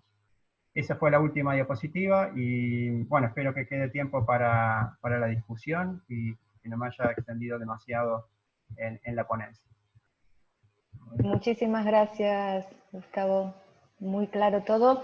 Sí, tenemos un rato, el tiempo, o sea, tenemos hasta media hora más, pero ustedes me dicen el momento en que necesitan retirarse. Sí, no hay problema por mi parte. Ok, genial. Si quieren podemos arrancar con un par de preguntas que escribieron acá los asistentes en el sector preguntas y respuestas. Santiago Moltedo dice, bueno, muy interesante la presentación y consulta.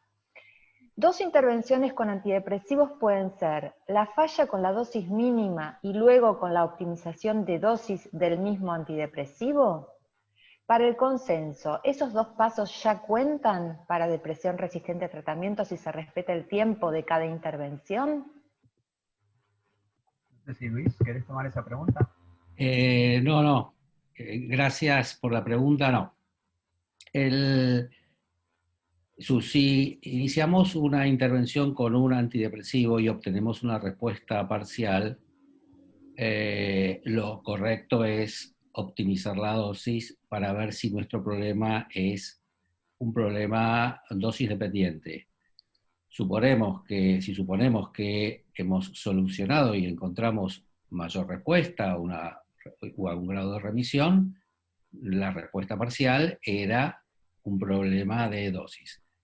Ahora, supongamos que aumentamos la dosis y no nos va bien, y combinamos con un segundo antidepresivo de la misma familia o de otra familia, y ahí tampoco nos va bien, ahí consideramos a la depresión resistente. Es interesante la pregunta, pero lo primero lo consideraríamos como una respuesta parcial, ajustamos la dosis, y si nos va bien, nos fue bien, y mejor para el paciente, y si cambiamos a una misma familia o a otra y nos va mal por segunda vez, ahí consideramos depresión resistente al tratamiento. Gustavo, no sé si quieres agregar algo más. No, está perfecta la pregunta porque es muy entendible. También es una pregunta interesante, ¿qué tipo de cambio hacemos, no? Porque en principio, por definición, cambiar de fluoxetina a paroxetina y falla de los dos sería una depresión resistente. Y de ahí a saltar, en mi opinión, por lo menos en mi humilde opinión, de ahí a saltar a proponer un tratamiento electroconvulsivo, me parece que hay un paso muy importante. Entonces, a pesar de la definición, de lo duro que pueda ser la definición, la letra, de dos antidepresivos, falla de dos antidepresivos es tiempo y dosis suficiente, por eso está ahí incluida la respuesta a esa pregunta, ¿no? El paciente toma una dosis, se optimiza, y cuando falla, esa es la falla del primer antidepresivo, cambiamos el segundo antidepresivo y a la falla del segundo antidepresivo podemos conseguir una represión resistente.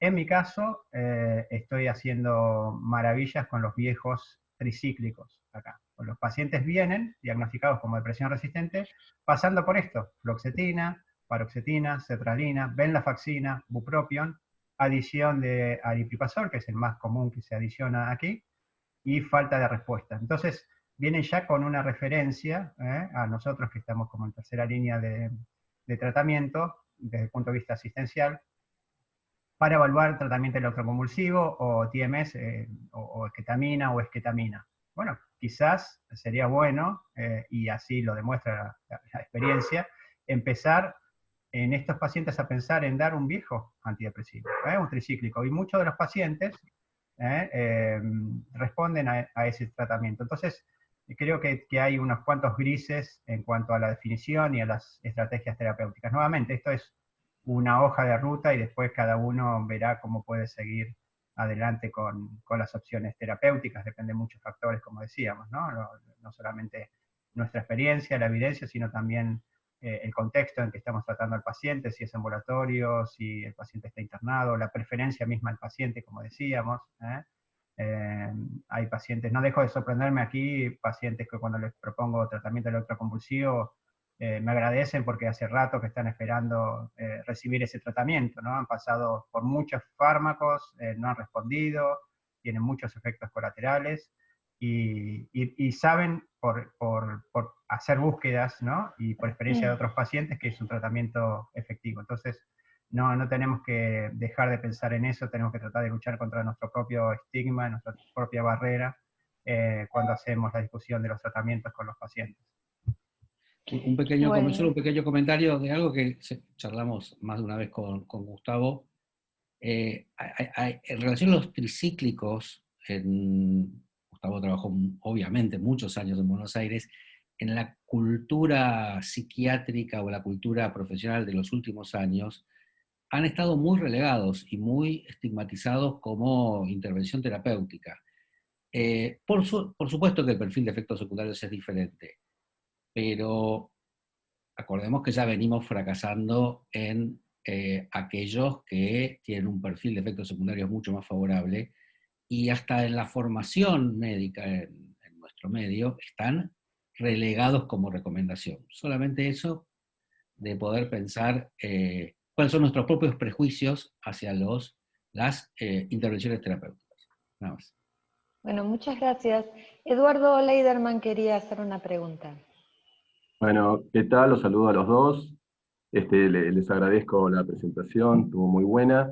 Y la pregunta mía es para Gustavo, ya que estamos medio en entrecasa. A principio de año en el British Journal salió un artículo de Horowitz y Moncrief, un poco, digamos, criticando la flojedad de papeles de la esquetamina, y decía que la FDA lo había aprobado solamente con un estudio de eficacia positivo y un estudio de discontinuación positivo. Y además se criticaba un poco la seguridad y decía, bueno, de hecho el Instituto NICE de Inglaterra no lo recomienda. Y bueno, quería saber qué pensás al respecto. No sé si leíste ese artículo, pero bueno, ¿qué pensás un poco de esa controversia? Sí, no leí en particular ese artículo, pero estoy al tanto de artículos de Jasper y de muchos otros en contra de la esquetamina, ¿no? En general.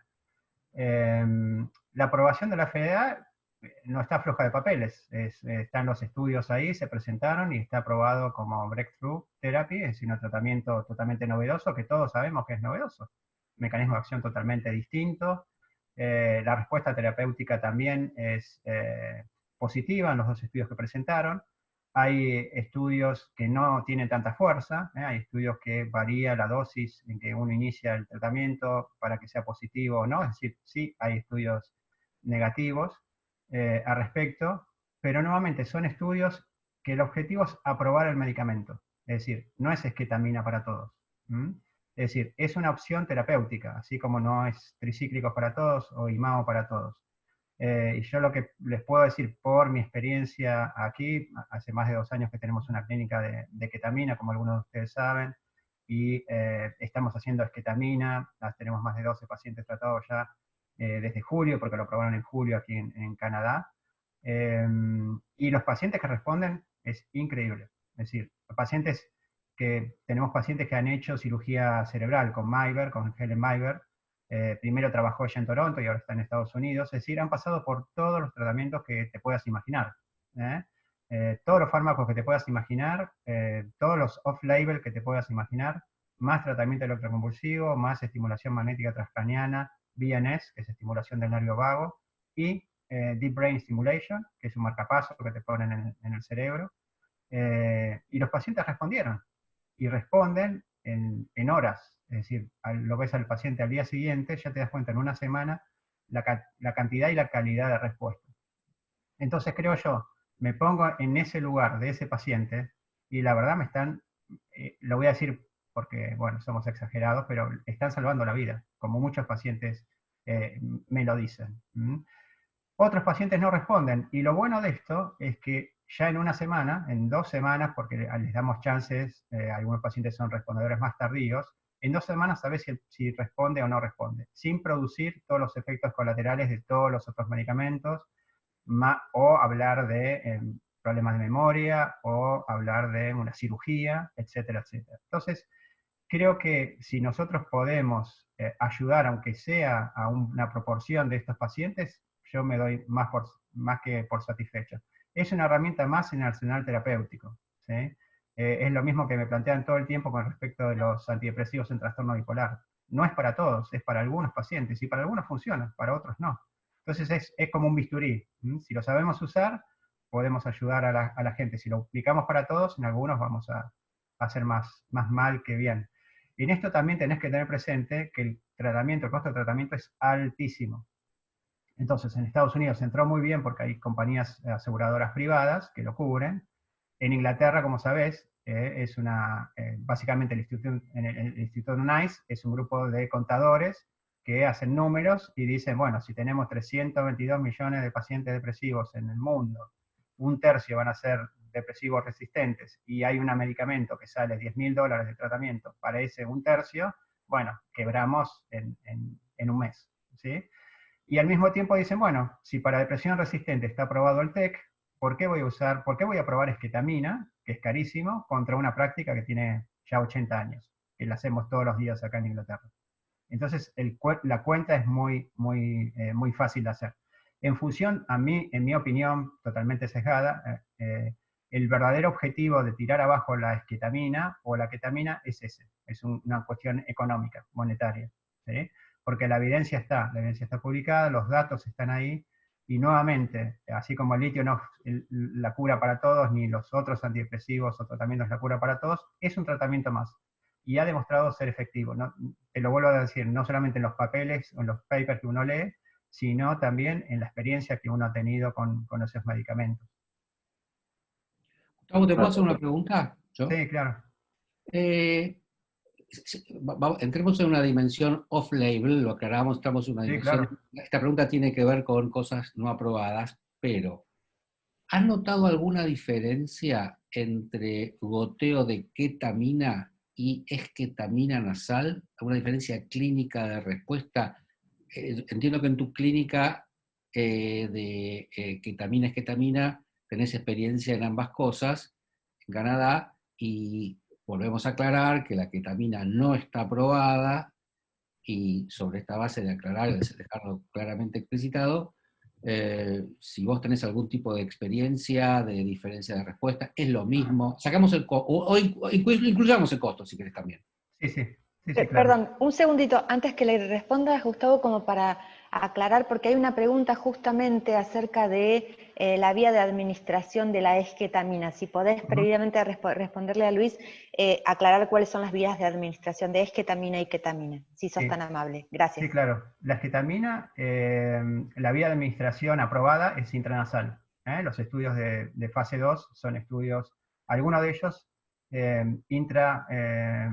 intravenosos, porque como saben la esketamina es un racémico, el antiómero del racémico que es la ketamina. ¿Sí?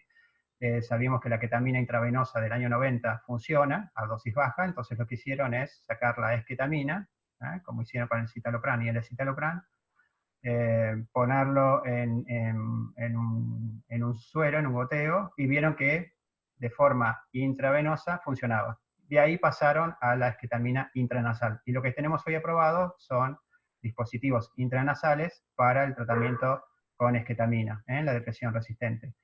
El tratamiento consiste en una autoaplicación, es decir, el paciente viene al hospital, y de acuerdo a la dosis que el paciente va a recibir, hay básicamente dos dosis, en pacientes adultos, 56 y 84 miligramos, va a recibir 2 o 3 devices, 2 dispositivos de administración intranasal. Cada dispositivo tiene 14 miligramos. Uno se pone el dispositivo en la nariz, en una de las narinas, lo dispara y después son 14 miligramos y después en la otra narina otros 14 miligramos. Eso hace 28 miligramos. Esperamos 5 minutos y el paciente se administra otro dispositivo, 14 y 14 nuevamente, para hacer la dosis inicial en adultos de 56. A partir de ahí podemos ir a 84, es decir, eso implica 3 dispositivos con una diferencia de 5 minutos cada uno. Sí, la vía, o sea, la aprobación es de la esketamina intranasal. En relación a la ketamina, pero nuevamente vienen los datos de los estudios intravenosos de esketamina.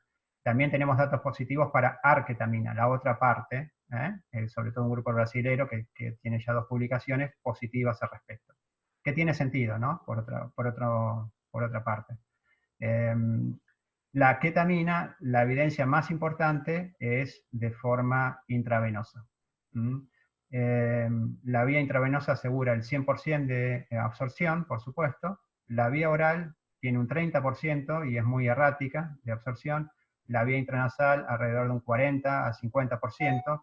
Es decir, que la mayor seguridad que tenemos en respuesta clínica es de forma intravenosa. Sé que en algunos países, sobre todo Brasil, y creo que el grupo de Ricardo Corral y Mosca lo hacen intramuscular, pero los datos son también muy poco sustentados.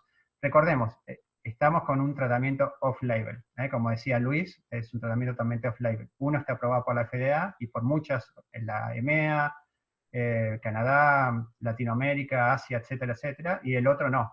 ¿Sí? Es ketamina versus ketamina. Dicho esto, en estos pacientes y en muchos otros, nuestro deporte es hacer off-label. Seamos sinceros, estamos usando medicamentos con otras aprobaciones para otras indicaciones. Así que en la lucha por recuperar al paciente, hacemos todo lo posible, todo lo que tenemos en nuestras manos. Si las cosas van bien, fantástico. Y si van mal, mejor que tengamos evidencia para respaldar lo que hicimos. ¿Sí? Entonces, si tengo más de 20 estudios probando que ketamina intravenosa funciona, ¿por qué le voy a dar oral o por qué le voy a dar intramuscular? Esa es mi pregunta y esa es mi posición particular, ¿sí? Al respecto. No sé si respondí la pregunta de La pregunta era si ¿cómo se tenés administraba? estudio, comparando cabeza a cabeza, respuesta clínica, ketamina intravenosa, esketamina nasal, si encontrás alguna diferencia clínica en tu clínica de esketamina. Hicimos un estudio que publicamos ahora con Zárate en el chat, comparando todos los estudios de ketamina contra esketamina. El estudio dio positivo a favor de ketamina, en eficacia y tolerabilidad en ambos. ¿Sí? Ahora en este momento estamos trabajando en una carta de respuesta a toda la gente de Spravato, de Janssen, desde Manji hasta Drevets, hasta Canuso, todos los investigadores de los trials de esketamina, que nos escribieron una carta de 2 páginas tratando de dinamitar nuestro estudio. Tenemos la evidencia está ahí, así que empecemos por lo básico, ¿no? Empecemos por decir que uno es esketamina, es parte de la ketamina, uno es intranasal y el otro es intravenoso. Digamos, no necesitamos ser neurocientíficos destacados para darnos cuenta que claramente uno va a funcionar mejor que el otro. El problema es que, nuevamente, así como le pasa al litio, la ketamina no tiene ningún dueño en este momento. Fue aprobada en el 70, está dentro de la OMS como uno de los medicamentos esenciales, pero básicamente no tiene patente para depresión resistente. Entonces lo que hicieron es como se hizo con el aripiprazol y el brexpiprazol, o como se hizo con citalopram y escitalopram, se saca una parte de la molécula y en realidad lo que se hace es extender el ingreso de la farmacéutica. Esketamina, lo que tiene es un medicamento que es nuevo en teoría, porque es en antiómero racémico y tiene una vía de administración novedosa, con un dispositivo especial. Todo eso hace que sea muy redituable. Entonces, así como de alguna forma parecía que defendía la esketamina, en este momento parece que no. Pero bueno, es lo que tenemos y me parece que tenemos que ser bien claros al respecto. En nuestro caso, y voy a la pregunta de Luis, los estudios clínicos, comparando 21 estudios de uno comparado con todos los estudios que tenemos del otro, de esketamina, prueban que ketamina es mejor que esketamina. En la experiencia, les puedo decir que pacientes que por razones económicas salieron de esketamina y pasaron a ketamina intravenosa, también reportan una diferencia significativa a favor de ketamina, en cuanto a la respuesta clínica que reciben de ketamina comparada con la esketamina. Y en este momento estamos corriendo un estudio, justamente como tenemos las dos en la clínica, tengo un estudiante de doctorado que está haciendo ese trabajo, está haciendo un estudio comparativo entre ketamina y esketamina. evaluando todo lo que es la respuesta clínica con la Montgomery, las escalas, digamos, de efectos colaterales, la CATS que se usa para la disociación, etcétera, etcétera. Como todos los pacientes saben lo que están recibiendo, y los que están en estudios saben también, no podemos hacer un doble ciego. En lo que hacemos un ciego simple, lo que hacemos es que los raters, los que toman las escalas, no saben lo que el paciente está recibiendo. Y veremos a ver qué dan los resultados. Yo creo que, nuevamente, por la experiencia que tenemos, ketamina posiblemente sea mejor que esketamina, pero volvemos a lo mismo. Ketamina no tiene aprobación formal y esketamina la tiene. Entonces, si podemos ir primero por lo más seguro, vamos por esketamina. Una pregunta, Gustavo. Hay un estudio de Lapidus, creo que del 2014, con ketamina intranasal. Es un estudio chiquito. Ketamina desconozco si hay algo posterior, pensando un poco en lo más económico que es la ketamina, pero bueno, lo difícil que puede ser la administración intranasal de ketamina con una forma estandarizada como es el Spravato con el dispositivo ya hecho, ¿no? Un poco la tecnología es lo que cambia. Sí, ¿no? Cambia la tecnología, también cambia, digamos, el efecto de la medicación, ¿sí? Piensen que ketamina se administra de forma intravenosa en 40 minutos. Cuando vos te aplicás ketamina intramuscular o subcutánea o intranasal, o esketamina intranasal, va todo al mismo tiempo. Con lo cual se produce un pico plasmático muy alto, con lo cual también posiblemente más efectos colaterales disociativos y demás, ¿sí? Saben que el efecto fisiológico es el aumento de la presión arterial y la frecuencia cardíaca, o sea que tenemos que tener cuidado también en ese caso. No es que por ahí puede pasar, no, pasa en todos los pacientes, es parte del efecto de esta molécula. Entonces tenemos que ser muy cuidadosos en la selección de pacientes antes de iniciar el tratamiento y tener a mano algún medicamento para controlar la presión si hiciera falta. También para si el paciente llega a tener una crisis de ansiedad por disociación o no. Graciela, me parece que tiene el micrófono abierto. Pero bueno, lo que les decía, la forma de administración es diferente. La ketamina intranasal se hace muchísimo en Estados Unidos, haces la receta y la hacen en la farmacia, te lo dan en un dispositivo intranasal para que te lo apliques. Pero bueno, Estados Unidos hace muchas cosas que por ahí no es recomendable. Saben que mandan a los pacientes, se lo aplican ellos solos en la casa. No hay un seguimiento, digamos, de seguridad tan estrecho como con otros tratamientos como la esketamina o gelatamina que se hacen dentro del hospital, etcétera, etcétera. Y nuevamente, la evidencia, el peso más importante está sobre ketamina intravenosa y esketamina intranasal. Todo lo demás, si le va bien al paciente, bárbaro, pero si no, es un problema para él y puede ser un problema para vos. Gracias, Gustavo. Acá hay una pregunta, Luis, Gustavo. El doctor Jorge Bernstein pregunta si entiendo yo, ¿no? En la confección del consenso, teniendo en cuenta la importancia de la relación médico-paciente, ¿no convendría agregar como paso importante el cambio de psiquiatra antes de hacer correr más riesgo biológico al paciente? Así comenta el colega. Entiendo que se refiere a la cuestión de la dinámica de interacción profesional-paciente. Entiendo que, bueno, sí, les dejo la palabra. La verdad es interesante como planteo, no lo pensamos. En la pregunta del doctor hay como una especie de teoría implícita donde podría haber una falta de efectividad del vínculo terapéutico, y entonces apuntar de la misma manera que uno piensa en falta de efectividad de un fármaco, apuntar al cambio del fármaco, apuntar al cambio del psiquiatra. Entiendo la teoría implícita de la pregunta, la verdad no lo hemos tenido en cuenta, pero bueno, interesante como pregunta y como teoría dentro de la pregunta. No sé qué opinas, Gustavo. Sí, muy interesante la pregunta. En realidad lo que nosotros en general hacemos es una segunda opinión. Cuando el paciente no le va bien o tenemos dudas, lo mandamos a un colega para que nos dé, como dicen, fresh eyes, ojos más frescos, y nos den una opinión sobre lo que estamos haciendo. Quizás traen opciones nuevas al tratamiento.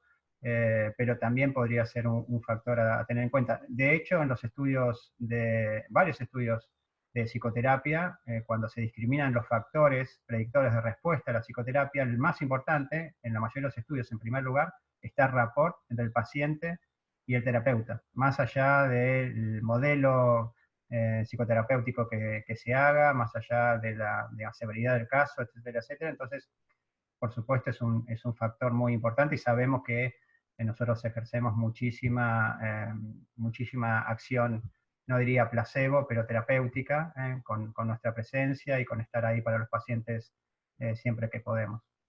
Pero, Gustavo, más allá de que absolutamente de acuerdo, los estudios plantean eso, la teoría del doctor es interesante porque no está, por lo menos, no voy a generalizar, por lo menos en mi mente, plantear el cambio del terapeuta o psiquiatra pensando en la inefectividad de la práctica. Es interesante eso, ¿no? Para mí, bárbaro. Yo tengo una lista de pacientes que estaría encantado de mandárselo a Jorge y lo siga él. Sería fantástico si podíamos demostrar esto. ¿Sí? Habría que demostrar que con el segundo estudio sería bastante complejo, pero ok, interesante como idea. ¿Sí? Sí, tal cual. Perdón, ahí estaría el sesgo de si lo derivaste o fue a ese nuevo psiquiatra no derivado por vos. Sí, claro. Bien. Sí, bastante difícil de controlar todas las variables, ¿no? Como para incluir, desde un punto de vista teórico, el factor psiquiatra como Sí, factor por de falla de tratamiento, ¿no? Pero bueno, para pensar, ¿no? Siempre es interesante incluir cosas nuevas para pensar. Bien, estamos sobre el final, tenemos unos 3 minutitos. Luis, Gustavo, ¿quieren hacer algún comentario? ¿Alguien más quiere hacer algún comentario, pregunta? Yo quería preguntar por qué no están en el curso de Stoll. El capítulo de psicofarmacología, por favor. ¿Era muy caro? ¿Era muy difícil de acceder? Era muy caro. Demasiado. Sí. Para nosotros es muy caro. ¿Y los laboratorios no? ¿Nada? No. La levantan con pala nada más. Un poco nomás. No pagan viajes al congreso, no pagan cenas. No, la verdad que no hubo, al menos que yo sepa, no hubo ninguna oferta y era sumamente, para nosotros aquí, hoy por hoy, es mucha plata. Sí, claro, sí, entiendo. Así Sí, que la verdad que una lástima. COVID nos va a matar, porque esto siguen vendiendo a pasto y sin poner toda la plata que ponían en marketing, llevándonos a los congresos y demás, Claro. así que... Sí. Pero bueno. Esperemos que, bueno, por ahí tal vez una versión grabada, sin interacción, pueda ser un poquito más accesible económicamente, pero la verdad que para nosotros es un montón de plata. Sí, claro. Bueno, vamos a hacer Bueno. lo posible. Tenemos todo grabado, así que por eso estoy acá. Las charlas de él están grabadas. Las 4 charlas de él. Lo que vamos a hacer es un vivo al final con todas las preguntas y respuestas, pero posiblemente las preguntas sean las mismas que cualquiera de ustedes pueda llegar a hacer. Así que Bueno, muchísimas gracias. vamos a hablar con el Chepo a ver qué se puede hacer. Bueno, muchas gracias. No, ni por qué. Para todos los participantes, la presentación fue grabada. Luis, Gustavo, si ustedes están de acuerdo, hay un canal de YouTube del capítulo donde Damián sube las actividades, así que si ustedes dan el ok, estará disponible para que las personas que no pudieron entrar o que no pudieron completar toda la escucha puedan acceder. Sí, Damián, metele un poco de Photoshop, por favor, porque... Sí. No, tengo que editar. Tenemos una performance de stand-up también con Gustavo, la podemos pegar al final. Claro, tal Yo cual. quiero la pileta del fondo. ¡Ay, sí! Cuando quieras. Cuando te dejan salir, venite para acá, no hay problema. Vale, sí. Bueno, muchísimas gracias a todos Muchas gracias. y a todas. Excelente, sumamente interesante. Les recuerdo, quienes estén interesados en el artículo de consenso, yo lo tengo, me escriben un mail, mi mail está en el chat y yo se los mando. Así que bueno, nuevamente, muchísimas gracias. Acá hay muchos saludos y excelente, y gracias de toda la gente que está participando. Gracias por la invitación de siempre hablar en el capítulo, es como hablar en un café con amigos, muy confortable.